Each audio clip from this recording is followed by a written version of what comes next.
Hello, good good evening, and welcome to another edition of the Q&A at the 19th Mindanao Film Festival. I am Festival Director Rudolph Alama. We are joined by our friends from overseas. No?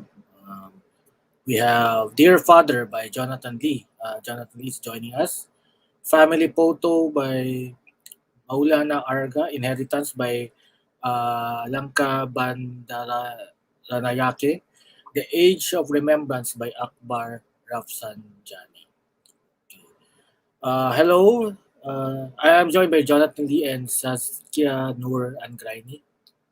I hope I pronounce your name right. Um, yes. Uh, how are you? What countries? What country are you based? Hello, good evening, everyone. Can you hear my voice clearly? Yes, clear, clear. Okay. Hi, Rudolph. Hi, Jonathan. My name is Saskia Nur Anggraini, or just simply by Anggi. I'm the director of The Age of Remembrance. I'm coming from Yogyakarta, Indonesia. And we have Jonathan Lee Yep. from. So, hi, my name is Jonathan Lee. I'm from Malaysia, and my project is called Dear Father. Yeah. Okay, so how are you? How are you guys? How's the COVID situation Great, there? great. Are you okay? Are you? Because last year that was always our question. How are you guys? How are you coping? I know we are hard hit by the pandemic, but how are you? Yeah, I think it's a very tough time, yeah, for everyone. Yeah, I think in Philippines, in Indonesia, both in our countries. Yeah, but yeah, we have to survive, and yeah, it's been good. I mean, yeah, maybe in Indonesia, our the numbers of COVID's not raised very high anymore because of the. I think the vaccinations, even ours inheritance is very huge, but yeah, but I think the works of vaccination now is getting high in our country, in my country. What about you, Jonathan? How about you, Jonathan? Yeah. For me, I guess for my country, I can't speak for all Malaysians, but Mm. even I got my second dose like 4 months ago, and we're waiting for my next booster, which will be in 2 months' time. um our border was just not borders our like shooting process just opened like recently, like a month or two ago, so Mm. everything is slowly coping up. For me as a university student, we are still taking online, and yeah, we are slowly trying to think new ways of filmmaking and such lah. Yeah, but we are still coping with everything. In Davao, here in Davao, where I think we have achieved herd immunity through vaccination. The malls are now filled with people. We have few cases, and I think several cinemas in Davao City has opened. They have, Open, yeah, yeah. I think they're showing Eternals. So I Hmm. hope I I can think the watch same. the. Yeah, I hope I can watch because, but I'm still afraid of going to Hmm. cinema houses and staying there for long. So anyway, thank you for sharing your films here. Can you let's start the proper this Q&A proper. Can you tell us about your films to the audience? Let's start with Jonathan. About my film, I guess I can start off that this project was started as a university project during the COVID era. I guess this was our second project that we did during the COVID era, the COVID times where it was locked down, everybody has to stay at home, and we cannot meet each other face to face. So we had this subject called new modes of cinema, where we have to think of new ideas of how to show a short film rather than showing the typical side. And yeah, I guess the project was more to 90% was more to brainstorming of thinking of what do we want, how do we want to tell our stories, and also coping with COVID. And at the end of the day, how we got this idea, this story, is from one of our friends, who is one of the directors of the team, where he said that they wanted to tell this story for a long time. His story, his name is Barney, but we, but no, but they don't know how to tell his story. So we thought that okay, since we are also taking this assignment for our university, why not we try to tell his story for this project, which was not the initial idea for this assignment. And in the end, we use his voicemails from his father's phone to make a story through voicemails. Yeah. That's an intimate portrait of the father of your friend. Yep. Correct. So a short story. His father passed away before COVID, and his mother also passed away quite a long time. So he's actually staying alone at home while his sister is actually working in Singapore. So that's why we wanted to tell a story about him, but we don't know how to tell his story. So we try to talk to him. We try to see what kind of stories that we can get from him without going to his house, without shooting a story like reenactment. So we thought that hey, his voicemails. We actually have his father's voicemails that caught him.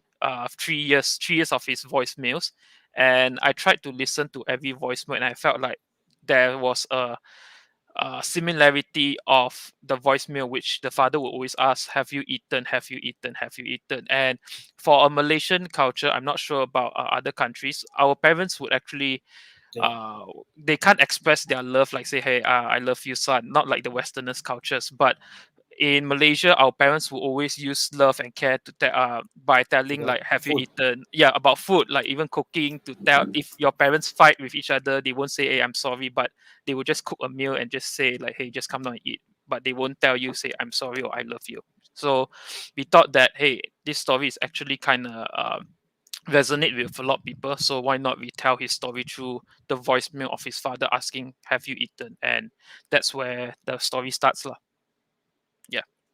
Yeah, in also the Philippines, we call that kumain ka na ba? Kaon na ka? Kain is eat.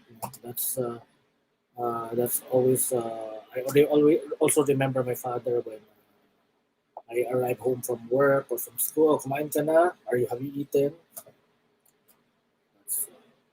Okay, let's go to the age of remembrance.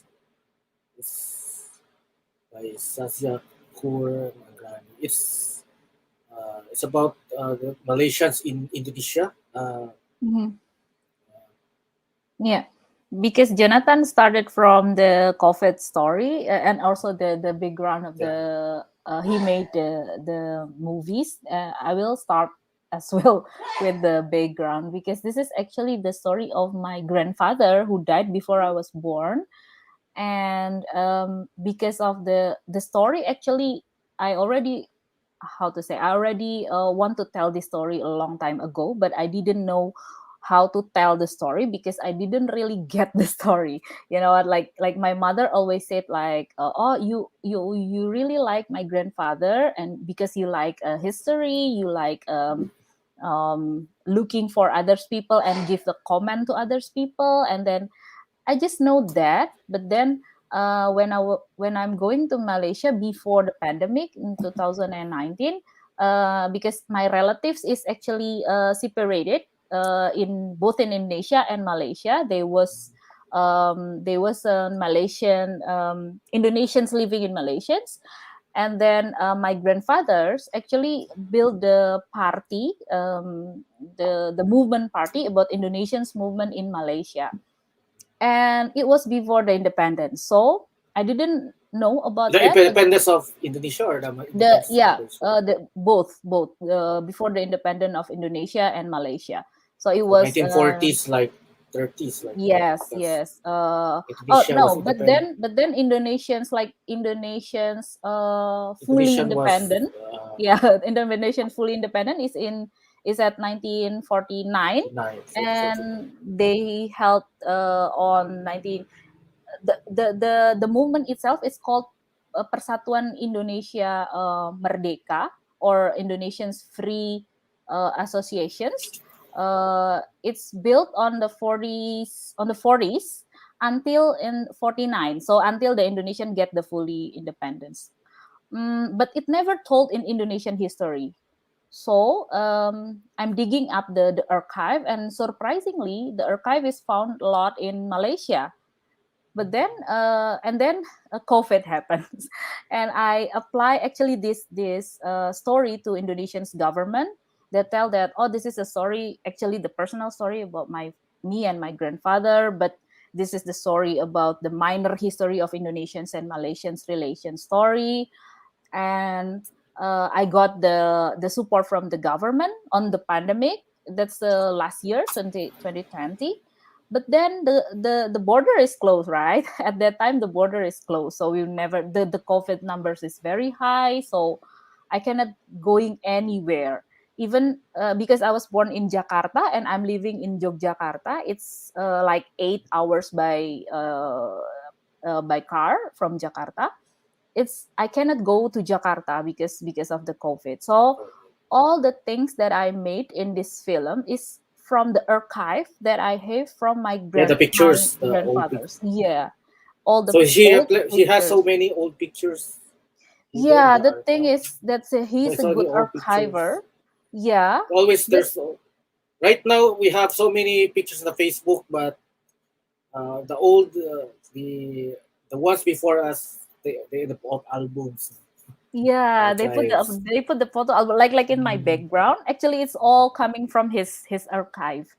And then yeah, thank God I I got that archive, and also I call the relatives. I think it's the same, uh, similar with the Jonathan said. Like I called the So the relatives voice, by yeah. voices, yeah, by voice, by video calls, and yeah, I think this is kind of the story of the explorations of the memories and archive from my grandfathers. So let's to the for the viewers. Your grandfather is a Malaysian Mhm. in Indonesia, and he helped was one of those who helped in the Indonesians fight for independence with Mhm. the Merdeka, the movement he created. Because I remember I was reading history, the war in there was a war with Indonesia, the Malayan emergency. Mhm. Remember, Mhm. the Mhm. Indonesia opposed the creation of Malaysia, but here your Yeah. father helped uh, for help the or organize a Mm. movement to for a free Indonesia against the I think the Dutch or I think it was the Dutch that time. Mhm. The Dutch, yeah, yeah. Okay, thank you. Let's go back to Jonathan, our dear father. You said that it was a product of the pandemic, and we have so many films, Mm-hmm. even in our local films in Mindanao and several other places that was made because or as perspective of this pandemic, and that's true with your father.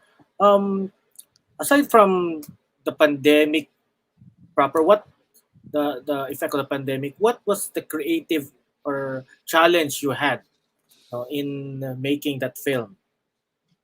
Or the problems you face encountered? I guess for us the challenges, let's not just say about pandemic, because I think the pandemic itself is a challenge for everyone, Yeah, no matter where you're but the from. But creative one, yeah. yeah, the creative side, I guess, like I mentioned just now, that this was not our initial idea. What how we started was we wanted to make a project about loneliness, and we were still insisted on doing that project, and our lecturer from our university say you can go on with this project. But um for this project itself, one thing which is hard for us is knowing what we want to do during that time, because we were actually lost halfway of doing the project, and we were not even focusing on Dear Father, the project itself. Dear Father was like um A side 1 week. project. It was like 1 week before the deadline. We only know that Oh, this project was what we wanted to tell.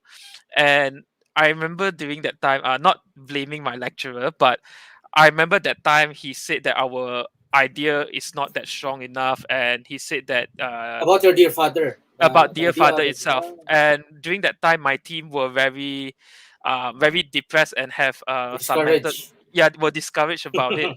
But we talked to some of our seniors, and our seniors said that, hey, if you really love this project, you should do this project, and not just listen of what other people tell you to do.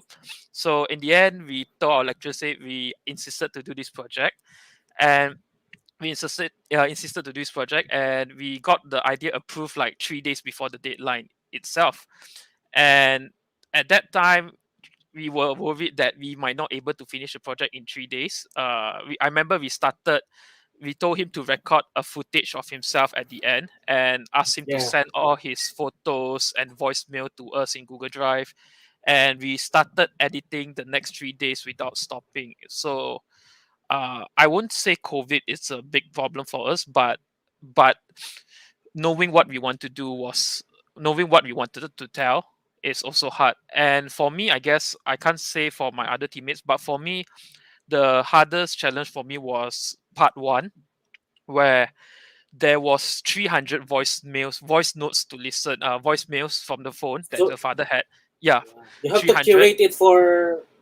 You have to select curate it for period of days. Just a limited number of days. Yes, yes. That's So difficult. yeah, for me it took me one whole day to listen everything. I even wrote down like the first voicemail on this day, what did he told his father, or like, and I took that one whole day to try to curate to see does this voicemail lead to the next voicemail, or is there any message in this voicemail, like what happens here, like in the beginning you can hear that he was okay by joining his father for having dinner or lunch, but slowly you can hear that he starts to have time more with his friends and not having any meals Time with with his his father. father. Yeah. So for me, I think that was the biggest challenge. I was worried when I tried to choose what to tell. I was worried that it might be draggy or it might not be important to the story. But I'm glad my team believed in me and they said that this would work. So yeah, I think that was one of my biggest challenge for myself with my team.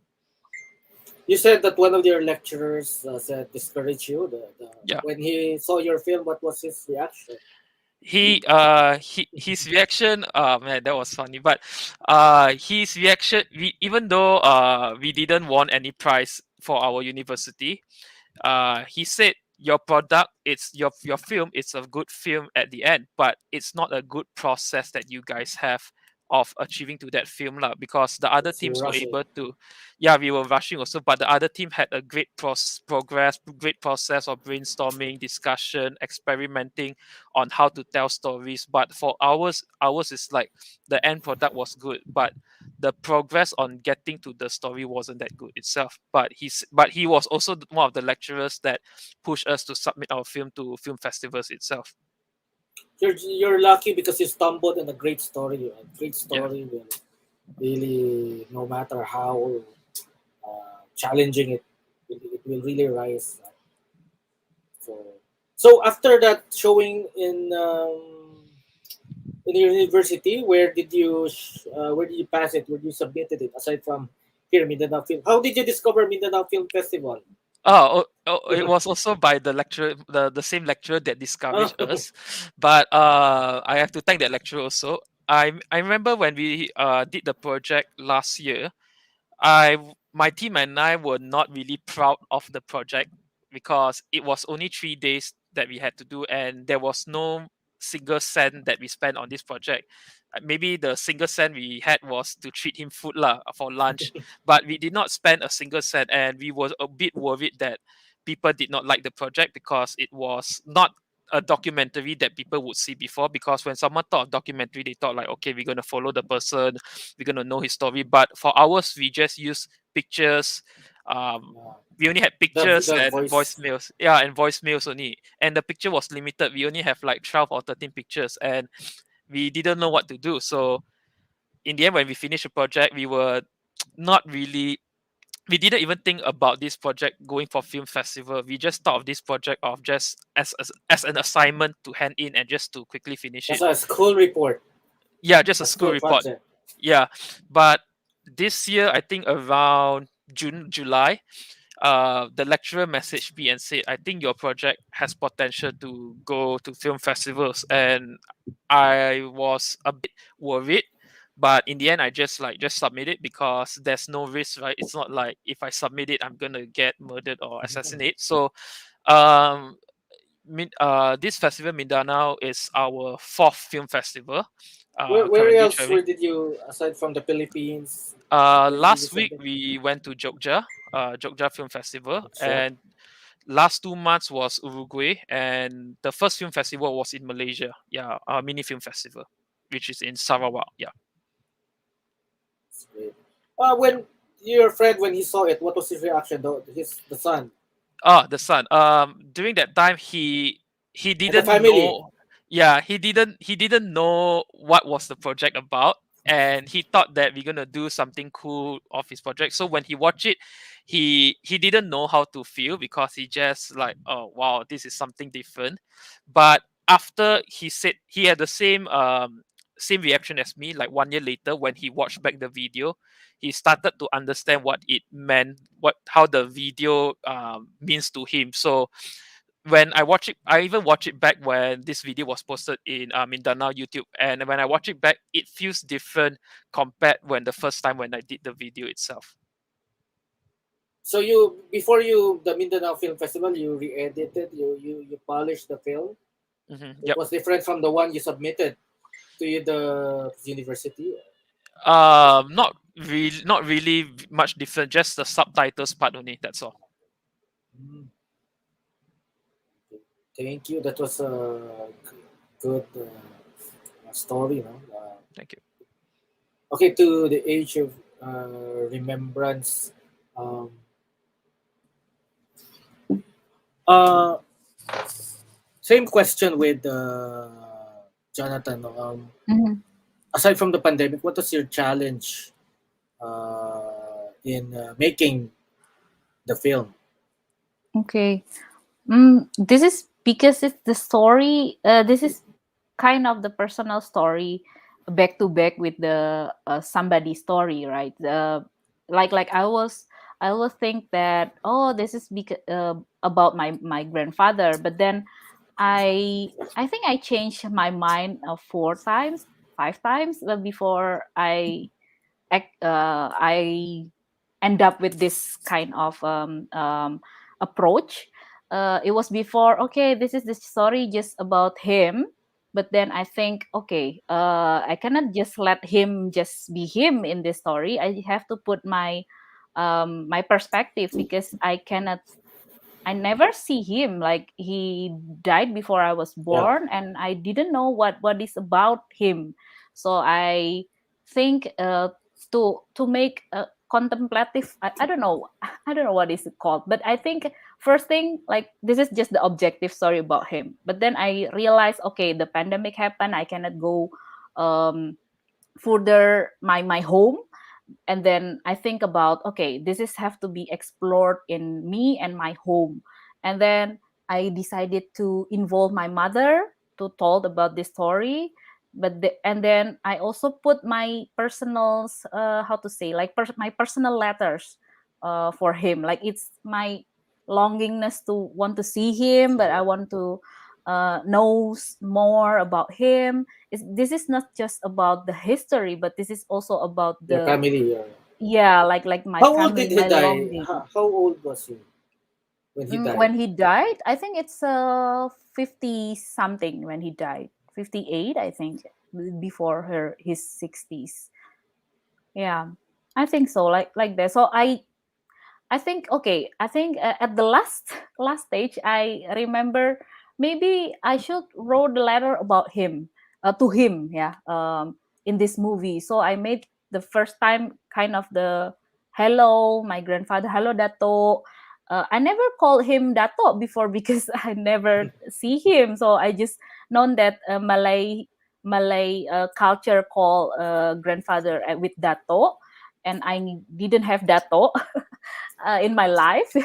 So I just like imagining him in my mind, and then I wrote kind of letter to Dato. I think like that.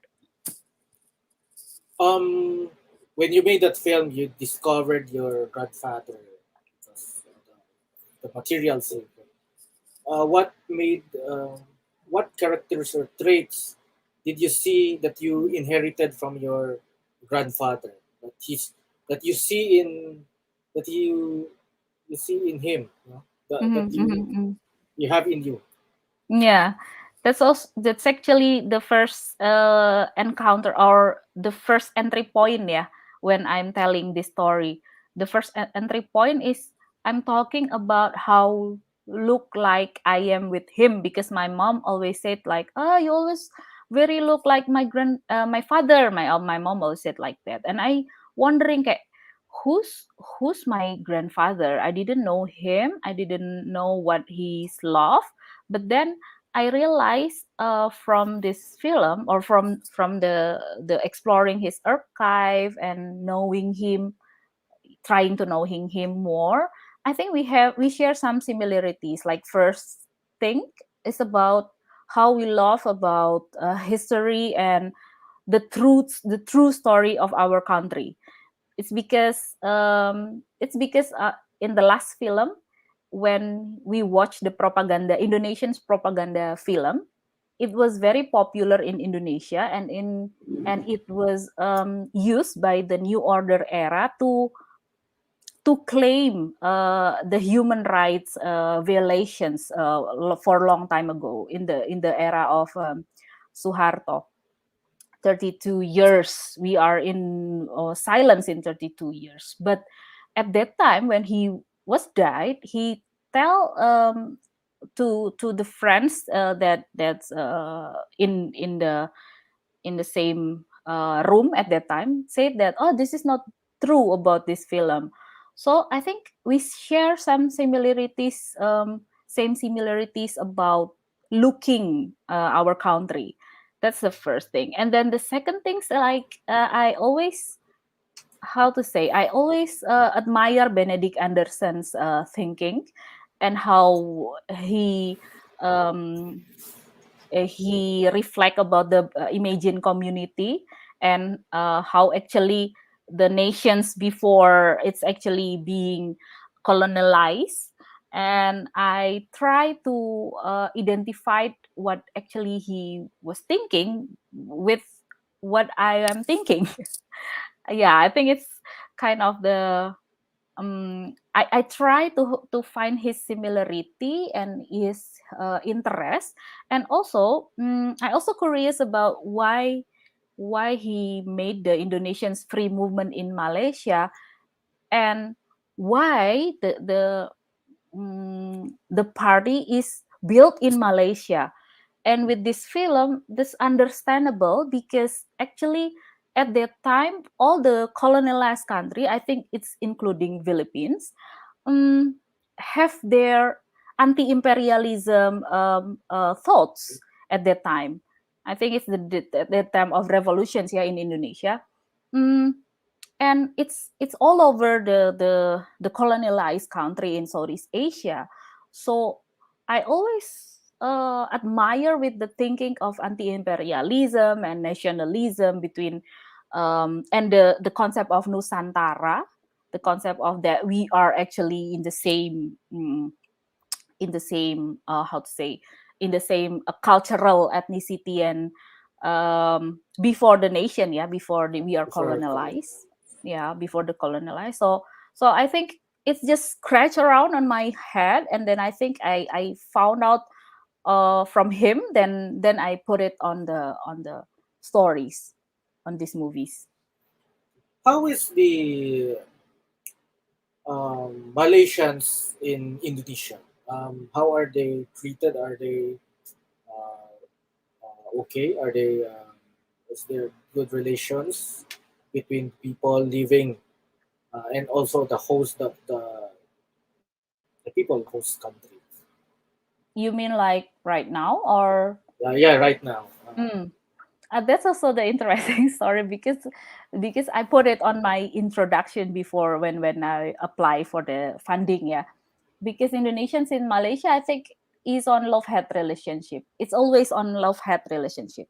Whether we actually have this very strong connection in the history, but like maybe right now it's not anymore, but maybe in the past five 5-10 years, like um it's always like, oh, this is our culture, this claim of culture, and also the problem of the migrations, also the problem of the people's migration, yeah, people's who work there in Malaysia. So I think it's always be a love and hate a story between Indonesia and Malaysia. But in this film, my perspective is about to tell that in past years we actually in a very good connections, yeah, and even Indonesians independence movement inspired people in Malaysia to be independent. So yeah, that's my standing point, because yeah, that's also because my relatives is a half in Malaysia and a half in Indonesia. So I think we're just like meant to be each other. Like even I think it's also happened in how we connected with Filipina as well in Singapore. Like, but then after the nations and the capitalism's coming, everybody is like, okay, this is my business, this is not your business, this is my culture, this is not your culture, something like that. Okay. I remember just 2018 when we celebrated the ASEAN 75th, Mm, and we were, I think the Philippines was host, and it was they told there was an, I think the message was we are one, mm, the yeah, yeah. Filipinos, the Indonesians, Malaysians, Thai, Mm-hmm. Myanmar, Vietnam. We are one. I think we're with technology like this, we can be closer. Mm-hmm. Okay, we'll go to Jonathan, dear father. Now there's so many uh, filmmakers here in the 70. We have 71 films, no? And many are up and coming. They're still learning. They're still learning. They're also like students. And I was while listening to to the process of making it. What advice or could you give to this to the young filmmakers?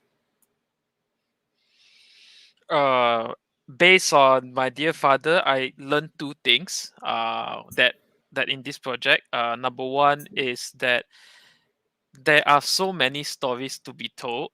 There are so many great ideas. Everyone can come up with great ideas, but there are so many stories that are not being untold. Like this story is just a friend of my from my teammates, and we didn't know about that until my friend told me that, hey, his story is interest. He had this story, and we were like so surprised about it. And that's one thing, that you don't have to go very big, a very big story like about a historical figure. It could be your friends, it could be your family, it could even be your grandparents itself, which has so many interesting stories. And number two is that what we learned is that you don't even though making great films need a great budget, but I also believe that some stories, like our story, you don't need a lot of money. You don't need money as an excuse to make great films also. Sometimes great films comes from the story process itself first. If you have a very strong core story, I think that's more important than having a bigger budget or a big production. Yeah. That's for me. Yeah, it's like there's the story is in front. You don't maybe you we don't know, no, the story is just waiting in front of us. There's a story somewhere near us, not just we can go big or something, but there's a good story Yeah, I just mean, near us. in COVID, it taught me to like observe what is inside your house And I mean, when we had this assignment for documentary, we thought that you have to find some interesting stories outside, but there are more interesting stories inside the house itself. Like even like looking at your grandparents, or when you go to school, what does your parents do at home? That kind of story to see what is different. Yeah. What's your next after this pandemic? I think pandemic. I hope no the decline of COVID no, will continue. So and will I think we are starting to go back to normal. So what are your plans after this? What are you planning to film more? What do you have stories in mind? I can't really say much about that because I just graduated last month from my university. But am actually currently doing a cinematic poetry, a story, but it's still in the writing process because this poetry, it's more like a documentary kind of poetry where it's almost similar idea father, but it's towards a person. So I am still writing in that process, and I think it's going to take a few more months to complete the story itself because it's more to observing and writing at the same time. Yeah. Okay, thank you, Jonathan. Let's go back to the Age of Remembrance. Same question, because many of the participating films are made by young filmmakers. Many of the Mhm. participating films in the 19th Mindanao Film Festival are made by young filmmakers, Filipino filmmakers. What advice would you give to these up and coming Mm. filmmakers? Yeah, I think mm, I think we have to see this as a challenge, and also how we play with the creativity, because we know it's like Jonathan said, like we know this is tough for everybody, not just for filmmakers. But then we also know that in this pandemic we see a lot of things, of forms, stories, and also emerging new ideas, filmmakers as well. I mean, people, and then both people and ideas coming because of the pandemic. Aside the pandemic, I think we can clearly, like for example, like myself, I really enjoy the online festival, even though it's not the same feeling with the offline festival. But then we can, the access is wide open right now, and then we can enjoy the film for just like in our hand. So I think it will be more challenging, even in the past, in the next years. And I think because of the I mean, in the time, in the context of the independent filmmaking, I think right now people more aware and give us more space to speak freely about everything. Like the censorship is not, I think in Indonesia right now, is not that uh, bad. And like the the support from the communities, government, and then the mm, like the cultural organizations is now very good. So there's a lot of opportunity ahead, I think. What after this? What's your next Mm, plans? yeah. Do you plan of making films? And what stories are those? Okay. The yeah, I still distributed this film. It before get the special mention from Festival Film Dokumenter in Yogyakarta. Mm, and also before, like, yeah, I think I want to travel this film wider. I think I really need an opportunity to screen it in Malaysia, like in person, like in face to face, so I know how the Malaysian people thinks about this. And yeah, of course, because this is actually, when you see the film, is kind of the untold or unsolved story. So after this um screening, actually a lot of data that I get, and I now developing the feature film.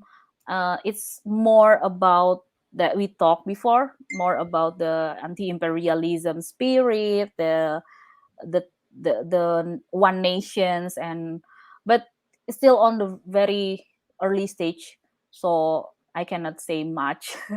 And because this is the long process of the research, so I do believe that I think distribution for this film first, and then looking for another funding for the feature film next. Okay, thank you, Saskia and Jonathan. Before we end, let us help. Let us tell our audience. Let us uh, promote your films Mm. now before we. And also, I would like to ask for your Okay. parting statements. Okay, for me first. Yeah, yeah. Yeah, okay. Okay, thank you, Mindanao Film Festival, for having us, the Southeast Asians and foreign filmmakers in your festival. I do believe that the stories that we made vibrant the situation in these situations. I hope that um, I actually really hope to meet a lot more audience and also feedback. So if you watch my film and then feels connected, or even feels uh, I don't know what do you feel about this film, please comment. Can people give the comment right on the Yeah, comment section, so I knows how your feelings, even if we yeah. Live cannot stream. see We each can. other's. Yeah, yeah. We can see the comment, and yeah.